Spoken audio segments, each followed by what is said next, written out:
Again welcome करता हूँ आपको Vue.js की सीरीज़ के अंदर। और आज के लेक्चर में हम देखेंगे स्कोप स्लॉट्स इन Vue.js। इस लेक्चर से पहले हमने देखा था नेम स्लॉट्स क्या है और हम स्लॉट्स का यूज़ किस तरह करते हैं। तो क्योंकि स्लॉट्स हमारे पास कहाँ पे रेंडर हो रही होती है, पेरेंट कंपोनेंट के अंदर। स्लॉट का कंटेंट पेरेंट कंपोनेंट के अंदर रेंडर हो रहा होता है, इस वजह से हमारे पास पेरेंट कंपोनेंट का जो डेटा होता है हम उसे ईजिली एक्सेस कर सकते हैं।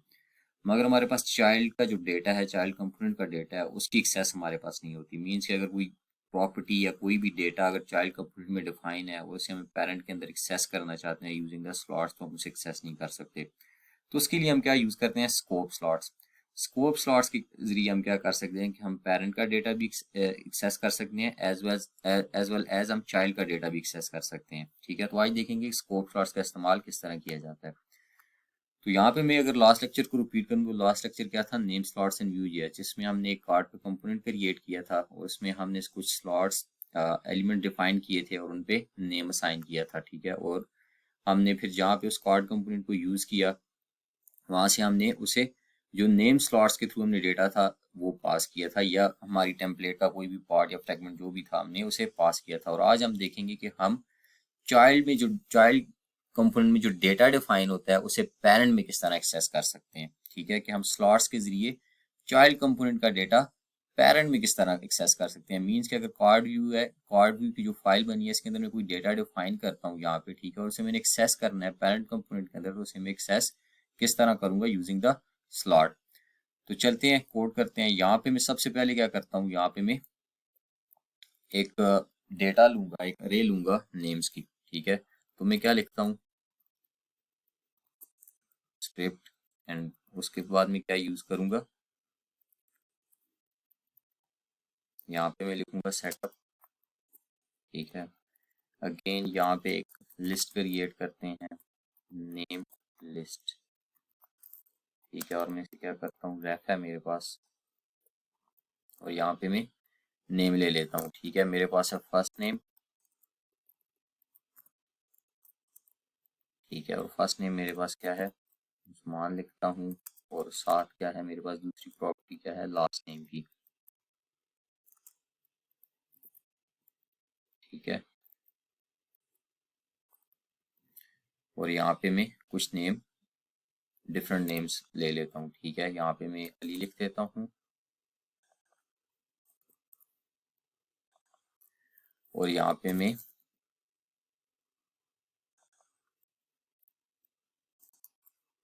ठीक है, और अब मैं क्या करता हूँ, इंपोर्ट करूंगा। ठीक है, रेफ फॉर्म व्यू। अब ये मेरे पास एक लिस्ट है, एक डेटा क्रिएट हो गया, और इसे मैं इस चाइल्ड कंपोनेंट के अंदर रेंडर करूंगा। तो मैं इस चाइल्ड के कंटेंट के अंदर क्या करता हूँ, इसे यहाँ पे रेंडर करता हूँ। तो इसे यहाँ पे रेंडर करने के लिए मैं क्या कर सकता हूँ, यहाँ पे मैं क्या लिखूंगा, एक QL एलिमेंट लेता हूँ और LI।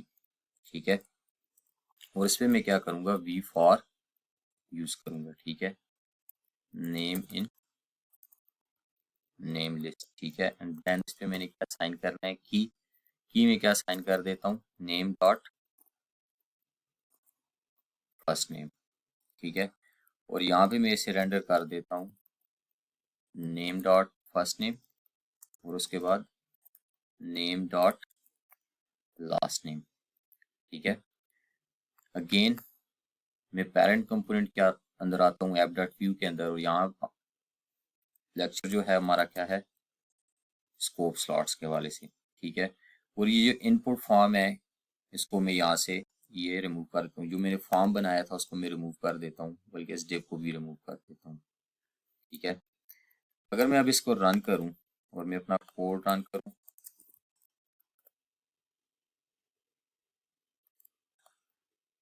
यहाँ पे लेके जाऊँ, तो आप देख सकते हैं मेरे पास क्या है कि तीन नाम रेंडर हो गए हैं। ठीक है, एक क्या है उस्मान अहमद, एक क्या है अली खान, और दूसरा क्या है अहमद खान। ठीक है, ये तीन नाम जो है मेरे पास कहाँ से आ रहे हैं, जो मैंने यहाँ पे लिस्ट रेंडर की है।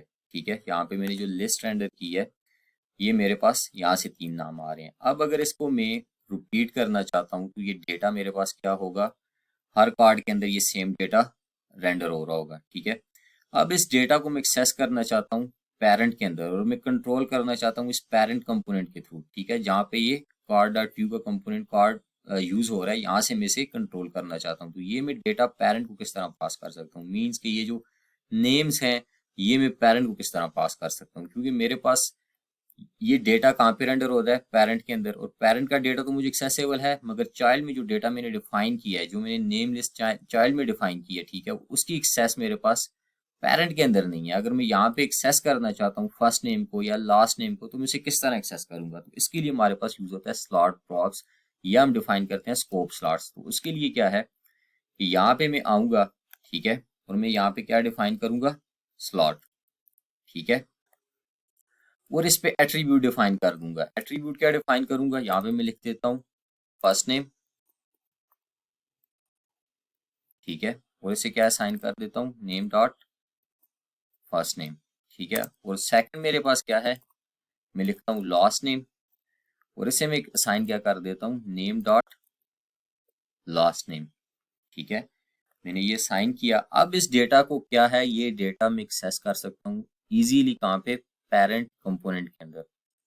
अगर मैं पेरेंट कंपोनेंट के अंदर आता हूँ, और यहाँ पे जो मैंने डिफॉल्ट लिखा हुआ है इसके साथ मैं क्या करूंगा, इसके साथ मैं लिखूंगा वी स्लॉट, ठीक है, और यहाँ पे मैं क्या डिफाइन कर दूंगा, स्लॉट प्रॉप्स, ठीक है, और अगर मैं एक्सेस करना चाहता हूँ, ठीक है, तो मैं इनके क्या कर सकता हूँ, एक्सेस कर सकता हूँ। अब मैं लिखता हूँ H1, और यहाँ पे मैं क्या लिखता हूँ, slot props dot first name, और यहाँ क्या लिखूंगा, slot props dot last name, ठीक है, और अगेन अगर मैं आपको ब्राउजर पे लेके जाऊं, तो ये देखें मेरे पास क्या हो रहा है, वो सेम डेटा रेंडर हो रहा है, मगर मैं उसे एक्सेस कहाँ कर रहा हूँ, पेरेंट कंपोनेंट के अंदर। अब उसका कंट्रोल कहाँ, उस डेटा जो चाइल्ड के अंदर डिफाइन मैंने किया था उसका कंट्रोल मेरे पास कहाँ पे है, पेरेंट कंपोनेंट के अंदर, ठीक है, पेरेंट कंपोनेंट के अंदर अब वो डेटा क्या है, मुझे एक्सेसिबल है, ठीक है। अब मैं इसे जिस तरह चाहूँ मैं इसे रेंडर कर सकता हूँ, ठीक है। अगर अगेन मैं इस कार्ड को रेंडर करूँ यहाँ पे, ठीक है, और यहाँ पे अगर मैं लिख देता हूँ, मैं इसकी स्टाइलिंग करता हूँ कि दोनों कार्ड इन अ रो हमारे पास शो हों, ठीक है, मैंने इसको भी यहाँ मूव कर दिया, और इसको भी क्या किया है, यहाँ पे मूव कर दिया, ठीक है। अब ये दो कार्ड है मेरे पास, ठीक है, कंपोनेंट में वो सेम यूज कर रहा हूँ, मैं उसे दोबारा री यूज कर रहा हूँ, ठीक है, और यहाँ पे मैं इसे स्टाइल दे देता हूँ,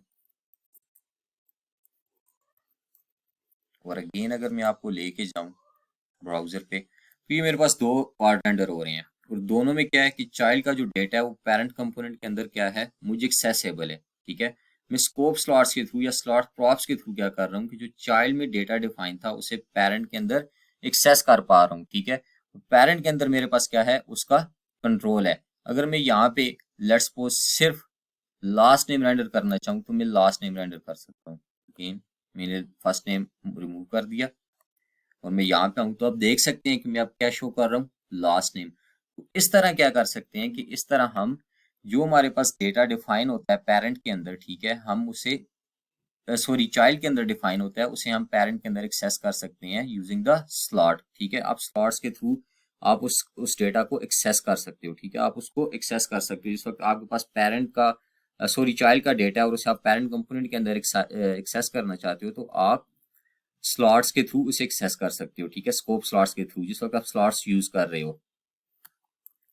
तो इस तरह हम क्या कर सकते हैं कि जिस वक्त हम स्लॉट्स यूज कर रहे होते हैं और इनकेस हमें चाइल्ड कंपोनेंट का डेटा यूज करना पड़ जाए पेरेंट के अंदर, तो हम इस तरह हम क्या कर सकते हैं, पेरेंट के अंदर चाइल्ड कंपोनेंट का डेटा यूज कर सकते हैं। तो यहाँ पे एक और चीज बताता चलूँ कि आप स्लॉट्स प्रॉप्स ना भी लिखो, तो आप यहाँ पे डायरेक्टली उन एट्रीब्यूट्स को एक्सेस कर सकते हो। इस तरह मैं यहाँ पे लास्ट नेम लिख देता हूँ, फर्स्ट नेम और लास्ट नेम मैंने पास किया था कहाँ से, चाइल्ड कंपोनेंट्स के अंदर, जहाँ पे हमने स्लॉट का एलिमेंट यूज किया था, तो वहां से मैंने फर्स्ट नेम और लास्ट नेम पास किया था, मैं उसे इजीली एक्सेस कर सकता हूँ यहाँ पे, ठीक है। इस तरह से भी यहाँ पे देख रहे हैं पहला एट्रीब्यूट हमारे पास क्या है, फर्स्ट नेम, दूसरा क्या है, लास्ट नेम। आप स्लॉट्स प्रॉप्स भी यूज कर सकते हो इस तरह से भी, ठीक है, और आप इस तरह भी यूज कर सकते हो, ठीक है, कि आप directly first name last name इस तरह से डिस्ट्रक्ट करके भी ले सकते हो। अगेन अगर मैं अपने ब्राउजर पे जाऊँ तो सेम डेटा हमारे पास रेंडर हो रहा है।